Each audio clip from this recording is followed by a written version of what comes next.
जय हिंद।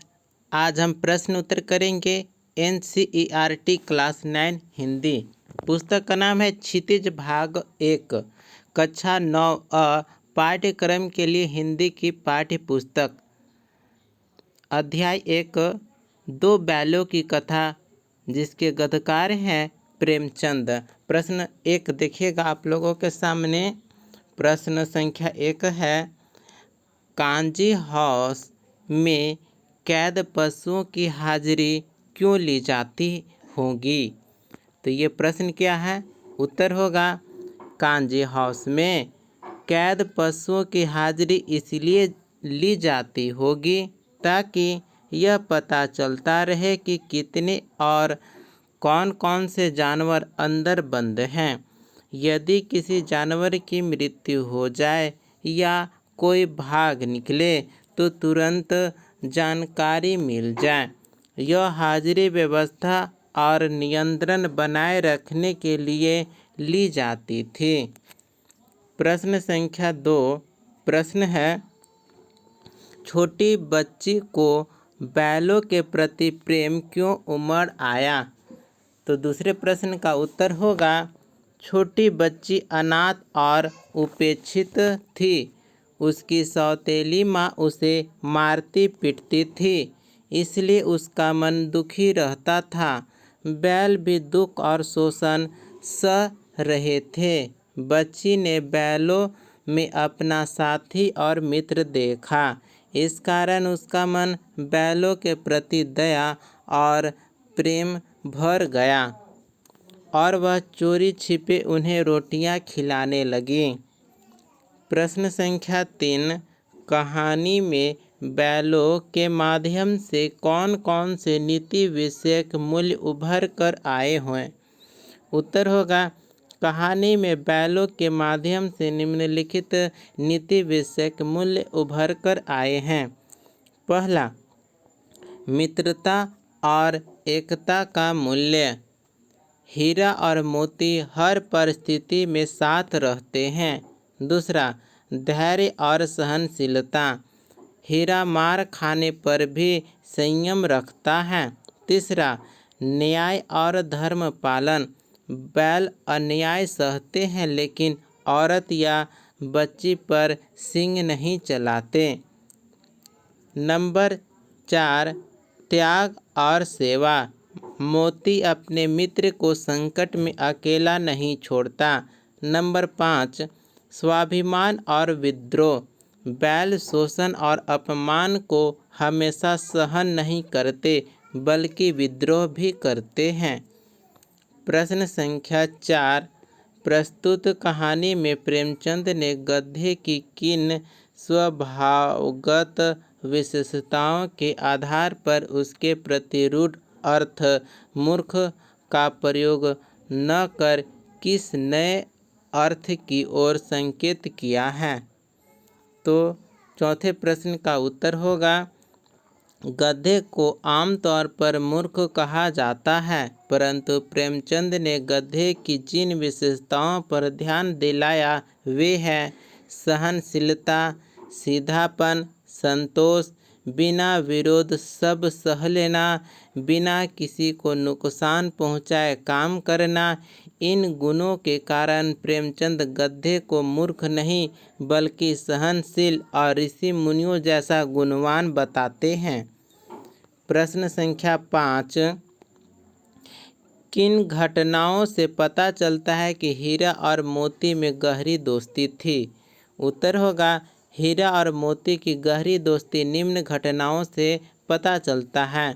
नंबर 1, दोनों साथ साथ खाते बैठते और चलते थे। नंबर 2, एक के बिना दूसरा खाना भी शुरू नहीं करता था।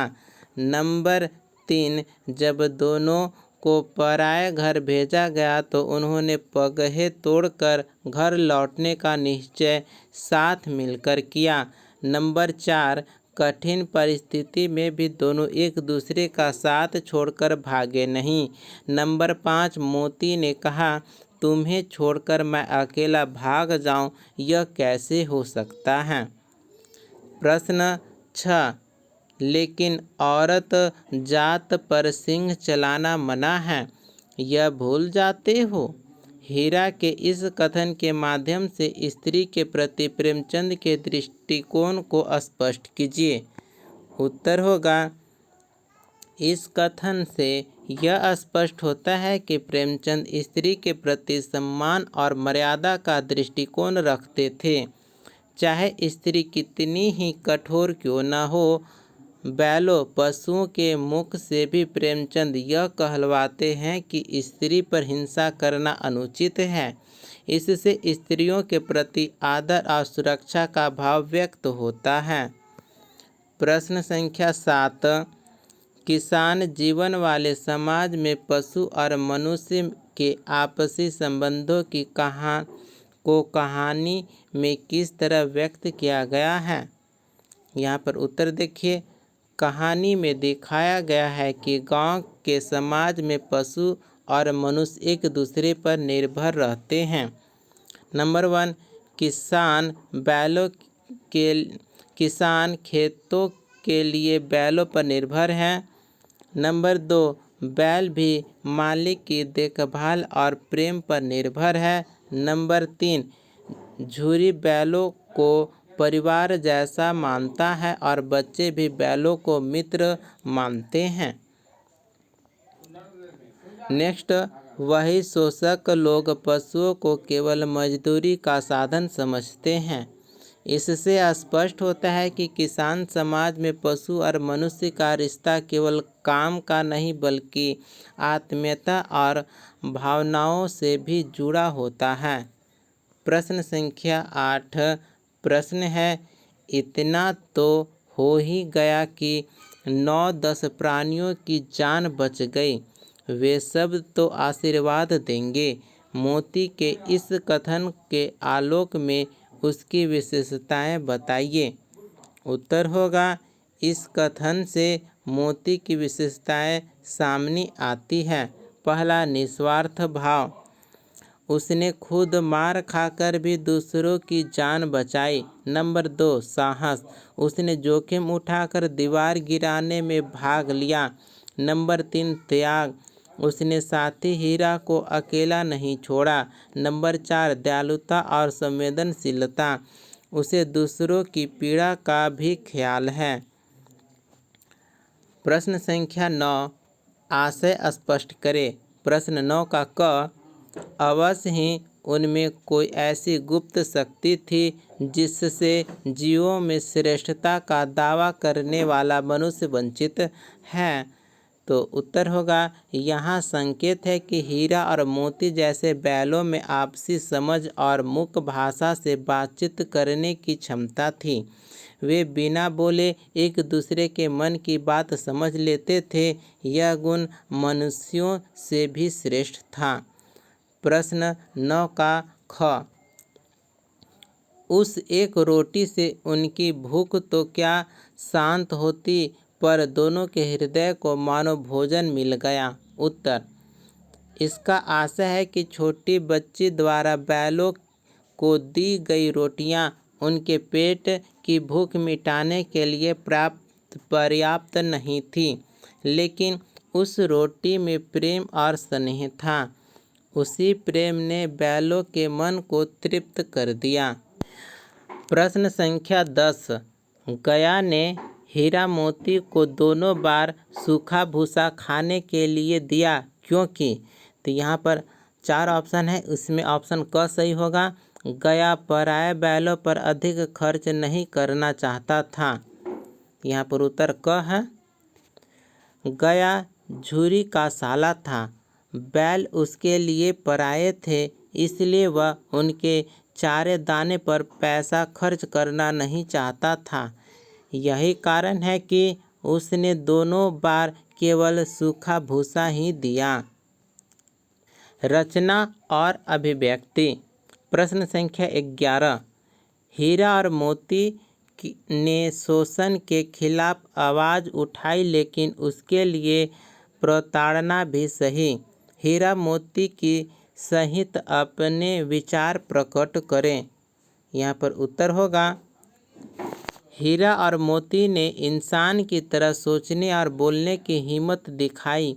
उन्होंने अन्याय और शोषण का विरोध किया। इंसान उन्हें केवल अपने स्वार्थ के लिए इस्तेमाल करता था। खेत जोतने, गाड़ी खींचने और काम कराने के लिए जब उन्होंने इसका विरोध किया तो मालिक ने उन्हें मारने, पीटने और बांधने जैसी प्रताड़नाएं दी। हमारे विचार में हीरा और मोती ने बहुत साहस दिखाया। अन्याय और अत्याचार के खिलाफ आवाज़ उठाना आसान नहीं होता, लेकिन वे चुप नहीं बैठे। यह हमें सिखाता है कि अन्याय को सहना नहीं चाहिए, बल्कि उसका सामना करना चाहिए, चाहे हमें तकलीफ ही क्यों न उठानी पड़े। प्रश्न 12। क्या आपको लगता है कि यह कहानी आज़ादी की लड़ाई की ओर भी संकेत करती है? उत्तर होगा हाँ, यह कहानी आज़ादी की लड़ाई की ओर संकेत करती है। कहानी में हीरा और मोती किसानों और गरीब जनता का प्रतीक है, जबकि उनका मालिक अंग्रेजों और सामंती जमींदारों का प्रतीक है। जैसे जनता अंग्रेजों के शोषण और अन्याय से तंग आ चुकी थी, वैसे ही बैल भी अपने मालिक के अत्याचार से परेशान था। उन्होंने प्रतिरोध किया, प्रताड़ना सही और बलिदान दिया। यह उसी तरह से है जैसे भारत के स्वतंत्रता सेनानियों ने अत्याचार सहते हुए भी अंग्रेजों के खिलाफ लड़ाई लड़ी। इसलिए यह कहानी आज़ादी की लड़ाई का प्रतीकात्मक रूप भी माना जा सकती है। अब हम भाषा अध्ययन से प्रश्नोत्तर करेंगे। प्रश्न संख्या 13।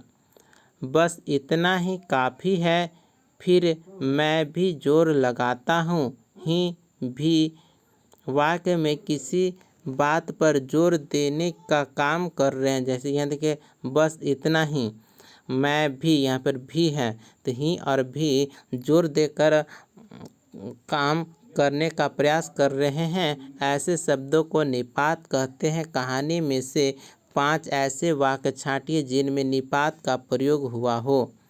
तो यहाँ पर उत्तर देखिएगा।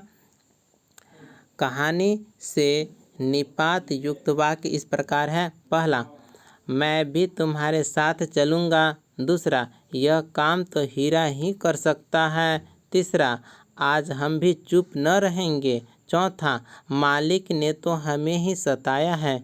पाँचवां, आखिरकार हमें भी अपनी ताकत दिखानी होगी। इन वाक्यों में भी, ही, तो आदि निपात शब्द है जो वाक्य में जोर देने का काम करते हैं। प्रश्न संख्या 14। प्रश्न करता है कि रचना के आधार पर वाक्य भेद बताइए तथा उपवाक्य छांटकर उसके भी भेद लिखिए। क, दीवार का गिरना था कि अधमरे से पड़े हुए सभी जानवर चेत उठे। उत्तर, यह संयुक्त वाक्य है। उपवाक्य 1, दीवार का गिरना था, मुख्य उपवाक्य होगा। उपवाक्य 2, अधमरे से पड़े हुए सभी जानवर चेत उठे, यह सब प्रधान उपवाक्य होगा। ख, सहसा एक दड़ियल आदमी जिसकी आंखें लाल थी और मुद्रा अत्यंत कठोर आया, यह मिश्र वाक्य है। उपवाक्य 1, सहसा एक दड़ियल आदमी आया, यह मुख्य उपवाक्य होगा। उपवाक्य 2, जिसकी आंखें लाल थी और मुद्रा अत्यंत कठोर, यह है सो विशेषण उपवाक्य होगा। ग, हीरा ने कहा, गया के घर से नाहक भागे। उत्तर होगा, यह मिश्रित वाक्य है। उपवाक्य 1, हीरा ने कहा, यह मुख्य उपवाक्य है। उपवाक्य 2, गया के घर से नाहक भागे, यह उद्धृत उपवाक्य हुआ। प्रश्न घ, मैं बचूंगा तो बिकेंगे, यह संयुक्त वाक्य होगा। उपवाक्य 1, मैं बेचूंगा, प्रधान उपवाक्य होगा। उपवाक्य 2, तो बिकेंगे, यह तो अन्य उपवाक्य होगा। प्रश्न अंग, अगर वह मुझे पकड़ता तो मैं बेमारे न छोड़ता, यह संयुक्त वाक्य है। उपवाक्य 1, अगर वह मुझे पकड़ता, शर्त सूचक उपवाक्य है। उपवाक्य 2, तो मैं बेमारे न छोड़ता, यह मुख्य उपवाक्य होगा।